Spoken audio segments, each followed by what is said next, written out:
the entire setup and then the entire problem. So right now I'm not going to really worry about the A and the B. I'm going to just work through the problem. If you need to write it somewhere else, that's fine. If you write it on the same page, you can. You may not have room so as you go through it. So anytime we do a interval, whether it's one proportion or two proportion, it doesn't matter. You're going to set it up as when it says like construct and interpret an interval, there's 5 parts to it. So we use the letters or the abbreviation P, A, N, I, C. So panic works for any type of interval, any type of confidence interval that we're doing. So the P stands for the parameter of interest. So that says, like, what are we interested in knowing about in this problem? So we'll read through it and we'll get it. It says, do younger people use Twitter more often than older people? In a random sample of 316 adult internet users aged 18 to 29, 26% use Twitter. In a separate random sample of 532 adult internet users aged 30 to 49, 14% use Twitter. And so those are our 2 percentages. So we're going to construct and interpret a 90% confidence interval for the difference between the true proportions of adult internet users in these age groups who use Twitter. So what we're interested in is the proportion of adult internet users who use Twitter. Okay, and there are 2 distinct groups. There is going to be what's called a P1, and I'm going to put a hat with it because the hat means it's a sample. Okay, so this is a sample. P1 is going to be the ones that are 18 to 29, and there are 316 of those, right? So, and it gives us 26%, 0.26. What we don't know is how many of the 316 use Twitter, but if we multiply it by 0.26, we'll get that in a minute. Okay, the second one is going to be our 30 to 49, so our age 30 to 49 people. And we have 532 of them in the group, and we know that 14% of them use Twitter. Again, it doesn't tell us how many, but it gives us the percentage, which allows us to find how many. So those are our parameter. That's kind of our parameter of interest. You need to get the proportions, the 2 proportions that you have set up, and you need to say what you're talking about. So the 2 proportions, to get those, I'm going to take my calculator, and I'm going to say 316, which was the sample size for the 18 to 29-year-olds, times 0.26. And that is 82, right? So we round to the nearest number. So 82 of 316 use Twitter. And then let's look at the other one, 532, and I want 14% of that. So that would round down to, that would be 74. So 82 in the first one, 74 in the second one. Everybody see how I got the percentages or the number of people? Okay. So 82 out of 316 and 74 out of 532. Now we can see there's a difference here. The goal is there a big enough difference in the samples to be confident that the true proportion of all people is different. Okay. So next is the assumptions. There are 3 things that you have to be able to go through. Number 1 is that it is random. Okay. Number 2 is that it is what's called independent, and we'll talk about that. And number 3 is that it is normal. Because you can't use the Z interval for proportions, which is what the interval for proportions is. If it's not normal, then you can't use Z-scores, which is what the calculator is doing. So random we need to just look in the problem and make sure it says it. It says it both. It says random sample. It says in a random sample of 316 adult internet users, and then it says in a separate random sample of 532. So we need to say that there is a random sample. There's actually 2 random samples. Okay, that comes from the problem. And I put a check by that. So that shows the person, I've looked in the problem, I see that it's random, it checks that condition. That A stands for the assumptions, which are the conditions you have to check. Independent, the condition for independent is that the population is at least 10 times the size of your sample. Okay? So in this case, we have 2 of them to go through. So we have to say, we should not say that there are at least, let's look at our sample for 18 to 29 year olds. We have 316. So there are at least 3,160 18 to 29 year old internet users, and that's kind of common sense. So check, and there are at least 5,320 30 to 49 year old internet users.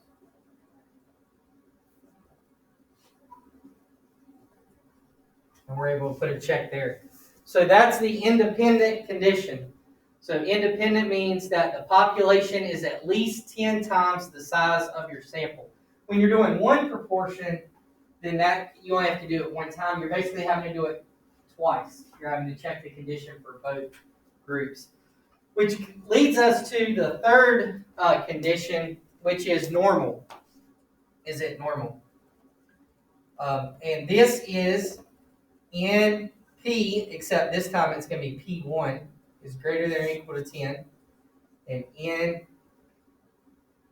times 1 minus P1 is greater than or equal to 10. And then we're going to have a second one, NP2 is greater than or equal to 10, and N1 minus P2 is greater than or equal to 10. So we get twice as much as we actually had in the one proportion ones. We get 2 of these. Now, all these are is how many successes you had and how many failures you had in each group. So it's easy to see your successes. If we look at P1, which is the 18 to 29 year old internet users, 82 of them use Twitter, so that was 82, which is greater than or equal to 10, so we can put a check by it. Down here we had 74 for P2, which is greater than or equal to 10, so we can put a check by it. To find how many did not use the internet, we just have to subtract, right? So 316 minus 82 gives us 234. That's greater than or equal to 10. And 532 minus 74 gives us 458. That's greater than or equal to 10. So the greater than or equal to 10 is just kind of showing that you've got a large enough sample. And this one's definitely large enough. It's not even close, right, to 10. So it's basically just showing the person you've got a large enough sample that it works. Now, somebody asked the other day, what if one of these assumptions is not met in the problem? What if, for instance, it's 9, and we say 9 is greater than or equal to 10? You just put an X by it, but then you keep going, okay? So you note that it's not met. Sometimes maybe it doesn't say that it's random in the problem, and you don't know for sure that it's random. Then you put an X by random. You say it's not in the problem. Or sometimes there's samples not as big enough, so there's only like 5 successes when there needs to be at least 10. You put that, but you don't stop just because it doesn't meet a condition. You keep going, and you continue on with your problem. Okay? So that's your parameter of interest. That's your 3 assumptions or conditions. N is just called the name of the test. This is a two proportion. I'm going to have to get a new marker here. This is a 2 proportion Z interval. That's what it's called. And I've kind of taken that, and the assumptions has kind of ran over. But that's a 2 proportion Z interval is the name of the test that we're running here. And so now we actually get to the point where we can go and put the interval into the calculator. All right, we can put all our information in there so it will give us the interval. So let's go to, you'll go to the calculator and follow along there. We want to go to stat, and we want to go over to test, and we want to go down to letter B.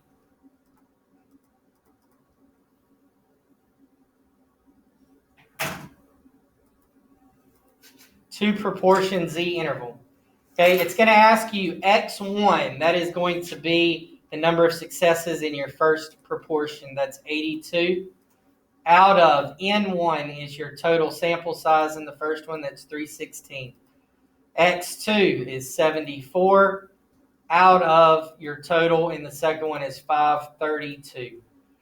Now, our confidence level comes from the problem. In this problem, it actually said 90%. So we're going to say 0.90 for confidence level. Make sure you change that. It'll change it to 0.9 when you do that on the calculator. So by default, your calculator, when you turn it on, has the confidence level set at 95%. But our problems will change depending on what it asks you for. So this asks for 90%. So we calculate, and there is our interval. So our interval is 0.07292, and it goes to 0.16787. That is our interval. So from 0.07292 to 0.16787. Now we have to know what that means. So the conclusion in this can be a little trickier than the conclusion in a 1 proportion, but we have to understand what it means. So I'm going to kind of go over one time what your answer for the interval will mean, no matter what it is. So when you have an interval, I'm just going to write up here for a second. When you have an interval in 2 proportions, there are 3 things that can happen. Okay, there's 3 things that can happen. The first thing that can happen is when you do P1 minus P2, you actually get a positive interval. And that's what happened in ours. Okay? This number's positive, this number's positive, right? So anything between 0.07 and 0.16 is going to be a positive number. Okay? That's what happened in ours on this one. The second thing that can happen when you get P1 minus P2 is that it can include 0, which means it goes from a negative to a positive. And 0 is included in the interval, meaning like the first number might be negative 0.07 and the next number is positive 0.16. Okay? So it goes from a negative to a positive. And then the third thing that could happen is you could end up with a negative interval. So like both numbers are negative. Okay, so both numbers down here would be negative. Negative 0.07 and negative 0.16. Now, if you get a positive interval, then here's what your result is. If you think about it, if you take 2 numbers, just think about in general in the world. If you take 2 numbers and subtract them, because we're finding the difference between 2 things. If you take 2 things and subtract them and you get a positive, then which one was bigger?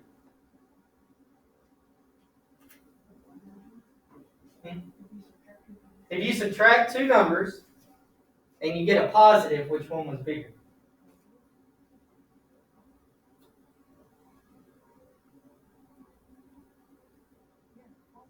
If you take the number 30 and 15 and you subtract them and you get a positive, which one was bigger? The first one or the second?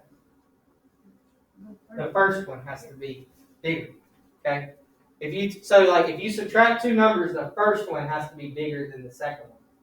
That's the only way you can get a positive answer. So if you get a positive interval like we did here, it shows that the first proportion is higher, okay, than the second. If your interval includes 0, that means that it goes from a negative to a positive. If 0 is included in the interval, then that actually tells us that even though there may be some kind of difference, there's not a big enough difference for us to be able to say that for the whole population. So it tells us that there is there's the possibility of no difference between the two. Okay? So it's possible that there's no difference between the two. So we can't say that there is a difference. And then if you get a negative interval, then that means your second number was bigger. So think about the numbers. I used 15 and 30. If you did 15 minus 30, you would get a negative, right? So that would mean your second number was bigger. So that would be, in this case, that would mean your second proportion is higher. Okay? So what we got in this 2 proportion interval is we got a positive interval. That tells us that the first proportion is higher. So now we go into this problem. What does that mean? That means that adult internet users aged 18 to 29 use Twitter more often than adult internet users aged 30 to 49. How much more often do they use it? They use it by about 7 to 16% more. So about 7 to 16% more people aged 18 to 29 use Twitter than aged 30 to 49. That's what that interval is telling us. Okay? If we would have gotten a negative interval, then we would have been able to say the second proportion is higher. We would have been able to say people aged 30 to 49 use Twitter more often than 18 to 29.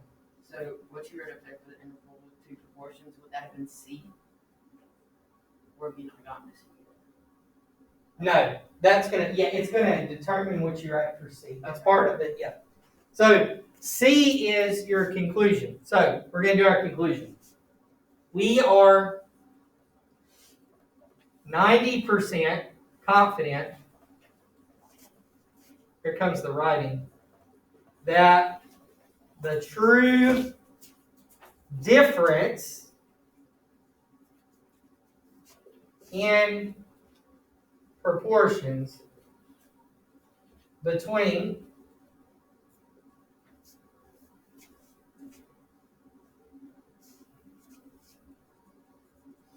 adult internet users age 18 to 29 who use Twitter and adult internet users age 30 to 49 who use Twitter is between 0.07292 and 0.16787. Therefore, 18 to 29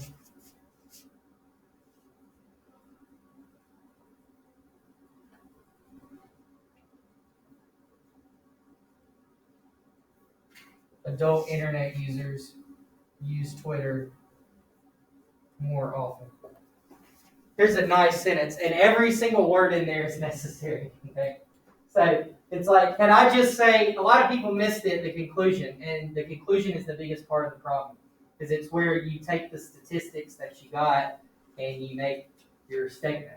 So we are 90% confident that the true difference in proportions, that means for everybody, between adult internet users age 18 to 29 who use Twitter and adult internet users age 30 to 49 who use Twitter is between 0.07292 and 0.16787. Therefore, 18 to 29 adult internet users use Twitter more often.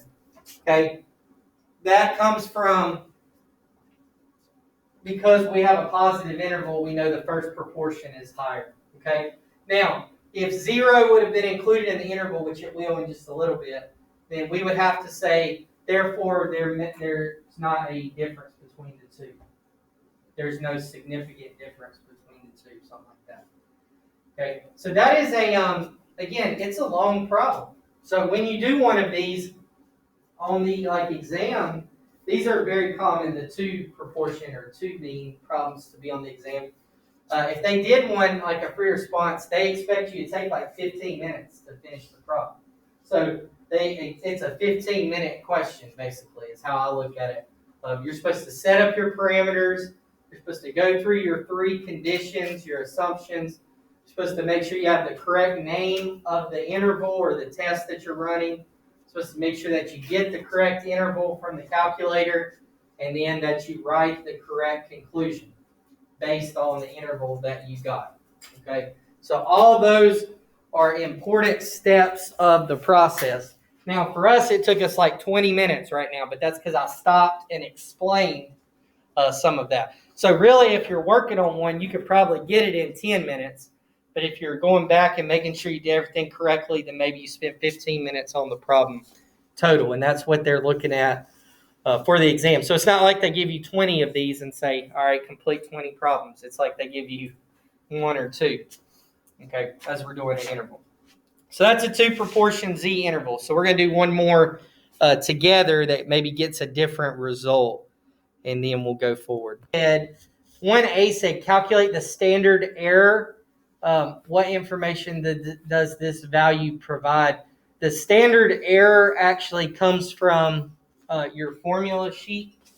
So if you go to, and I've given you all one, but I can give you another one, but there is an AP Stats formula sheet that they know that you have access to while you're taking it. So if you look for 2 proportions, it says standard error of the sample statistic for 2 proportions. That is the standard error. It looks crazy. But it's the square root of the first proportion times 1 minus that over that sample size, plus the second proportion times 1 minus that over that sample size. So it's not a hard thing to do. You just do it one at a time, and you have the formula for it. The standard error tells you how far off you might be in either direction, right? It's like standard deviation. How far away from the true proportion could you possibly be? But they give you the formula for it. That's what it's there for. Okay? So I just wanted you to see that so you know that that was the question they were asking on that part. So, all right. So 2015, it says a researcher conducted a medical study to investigate whether taking a low-dose aspirin reduces the chance of developing colon cancer. As part of the study, 1,000 adult volunteers were randomly assigned to one of 2 groups. Half of the volunteers were assigned to the experimental group that took a low-dose aspirin each day. The other half were assigned to the control group that took a placebo each day. At the end of 6 years, 15 of the people who took the low-dose aspirin had developed colon cancer, and 26 of the people who took the placebo had developed colon cancer. At the significance level of 0.05, so that means 95% confidence, because you're saying 1 minus 0.95. Does the data provide convincing evidence that taking a low-dose aspirin each day would reduce the chance of developing colon cancer among all people similar to the volunteers? So we're going to use a 2 proportion Z interval to solve this, okay? So P, we're going to start with P. P is our parameter of interest. What are we interested in this problem? The proportion of what?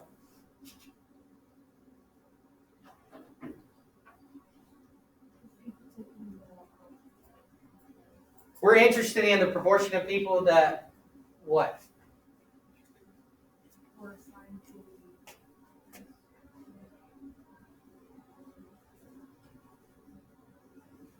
That develop colon cancer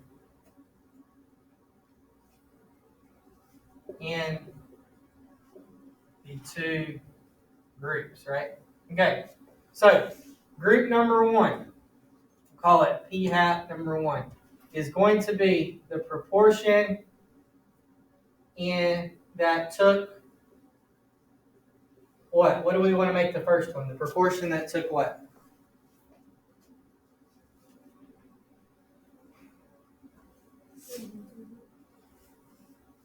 Yeah, we'll say the experimental group, the proportion that took the low dose aspirin each day. Okay, so they took the low dose aspirin. So how many of those developed colon cancer at the end of 6 years? 15, right? That's 15 out of, it doesn't say specifically, but that would be 15 out of what? Yeah, 500, because it's half of the 1,000. So 15 out of 500. Good. P hat 2, so the second proportion, is the proportion that took the placebo that developed colon cancer, right? So that would be 26 out of 500. And we got that. So we'll get those decimals in a little bit. We don't have to get that right away. If you want to, you can, but I'll show you how the calculator will help fill that in for you as we go through. Okay, so we're going through the process. Every step of this process, PANIC, every step of it's going to be graded. So, you're kind of like, as you're looking through, you miss something on here, I count off. You miss something on the conditions, you count off. You miss as you go through, you write the wrong conclusion, which is typically what happens. You're not specific enough in the conclusion, then you get counted off. So as you do these and I grade them, you'll start seeing what you need. But A, in your assumptions, number 1, random. So in this problem, they were not randomly selected, but what were they? So there were 1,000 adult volunteers, so people volunteered for it. So you didn't randomly select them to be in it. So how does it become random?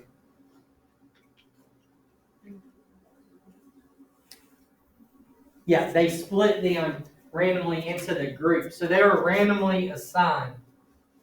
And I think that comes from right here. So they were randomly assigned. I'll put a check there.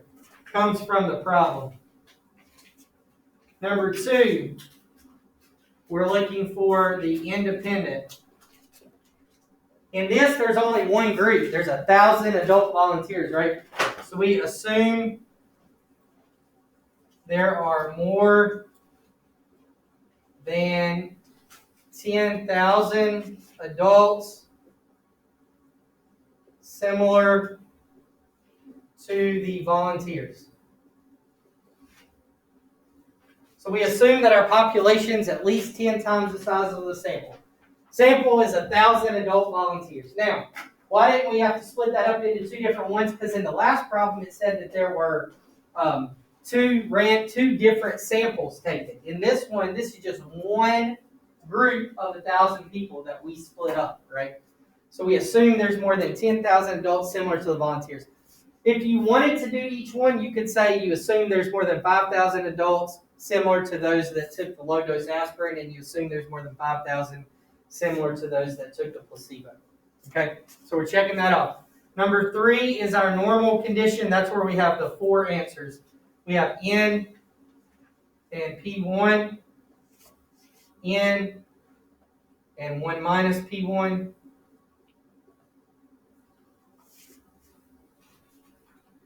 Then we have P2 and 1 minus P2. Okay, and let's go through what that is. 15 would be the number of successes in the first one. That's greater than or equal to 10. Check. 485 would be the number of failures. That's greater than or equal to 10. Check. 26 would be the number of successes in the first one. Greater than or equal to 10. Check. 474 is the number of failures. Greater than or equal to 10. Check. In this case, you would want to be a failure. A failure means you didn't die. Okay? So, as we say successes, that means deaths. So that's really not a success. But in this problem, that's what it stands for. All right. So the assumptions are pretty straightforward. You see how I went through that a lot quicker the second time around. As you start doing more, you should be able to go through them quicker. N is the name of the test. It's a 2 proportion Z interval. Right now, you don't see that as a big deal. But as we add to our list of things that we know how to do, right now we only know how to do 2 different intervals. But by the time we finish the next 2 weeks and we know how to do 16 different things, then it will be kind of important to know the name of the one you're using. So it's a 2 proportion Z interval, and now we get to what is the actual interval. And we can get the interval again, right, from the calculator. So now we head to our calculator so that we can get the interval. As we use the calculator, we're going to pick up these 2 proportions also to put in our thing for P. All right, so let's go to the calculator. We're in our 2 proportion Z interval, which is letter B, as we go to stat test.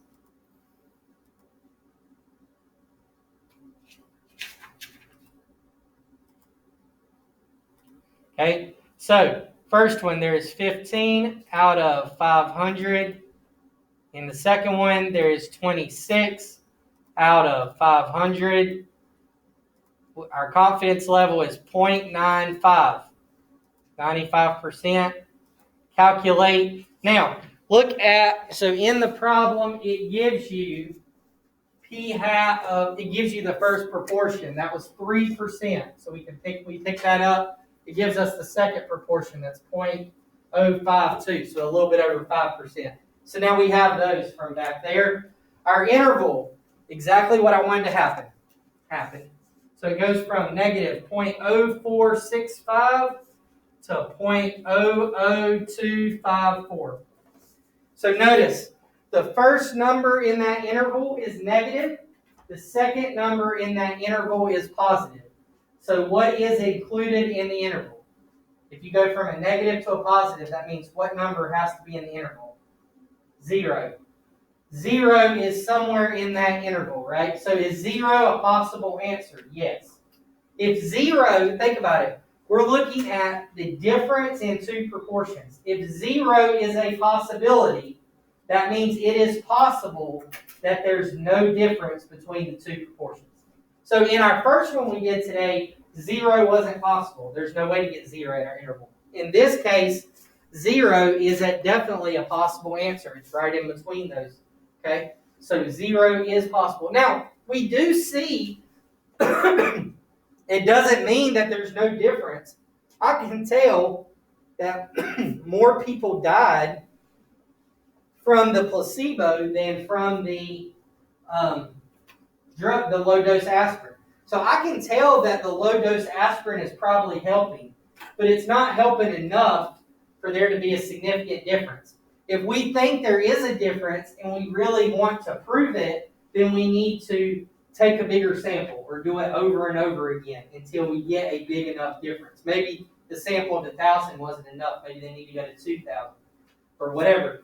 But I can see that just because 0 is in the interval doesn't mean like there's no difference at all. It just means it wasn't significant enough for us to get a result. Okay? So C is our conclusion. So we say we are 95% confident that the true difference in proportions between adults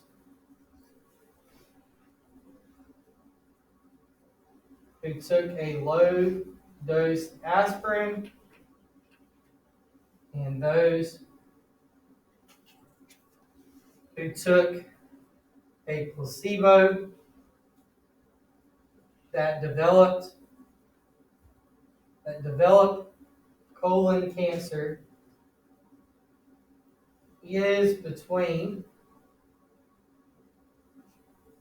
negative 0.0465 and 0.00254. Therefore, we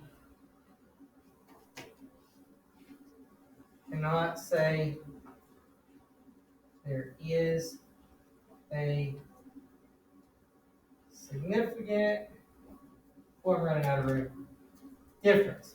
Okay, so let me say the conclusion again. We are 95% confident that the true difference in proportions between adults who took a low-dose aspirin and those who took a placebo that developed colon cancer is between negative 0.0465 and 0.00254.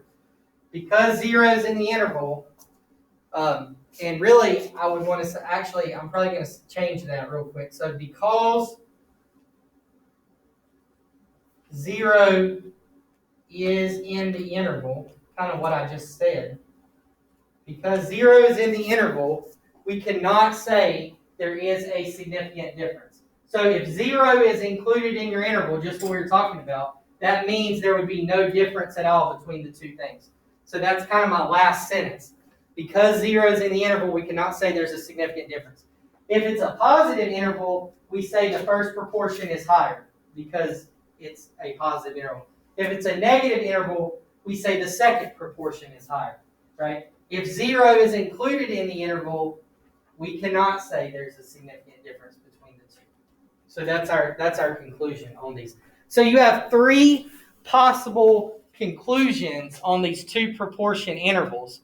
It could either end up where it's showing you that the first proportion is higher, it could end up showing you that the second proportion is higher, or it could end up showing you that 0 is included in the interval, so there's no significant difference. So what we're looking at in 2 proportion intervals, and the same thing when we do means of 2 things. Anytime we're looking at the difference between 2 proportions or the difference between 2 means, we're looking at is 0 in the interval. Because 0, when we're finding the difference between 2 things, 0 tells us that there's no difference. So we're always checking to see, is 0 in the interval or not? All right? And that is see if 0's in the interval or not. Okay, so where we would like to go, and you can use your own paper, you don't have to. It takes you a little while to write on these, but where we would like to go is to just look at, if you'll just take question, we're going to take question number 2 from the page I gave you. So it's the surprising number who still live in their parents' homes. Okay, men and women are our 2 groups. Question number 2, and then we will go to, we're going to then go to question number 5. So we're going to skip 3 and 4. So 3 and 4, we're not even going to do. We're going to do question number 2 and question number 5. Now, in those, I don't care about the part A, part B, all that. I want you to do the PANIC, panic. So if you want to do it on your own paper, that's fine. If you want to do it on there, that's fine. I'm fine with you just taking out a piece of notebook paper or blank paper and writing through the steps. You're going to do question 2 and question 5. So in question number 2, we're talking about young adults who still live in their parents' homes. So the 2 different proportions are men and women. And in question 5, we're talking about are teens or adults more likely to go to McDonald's weekly?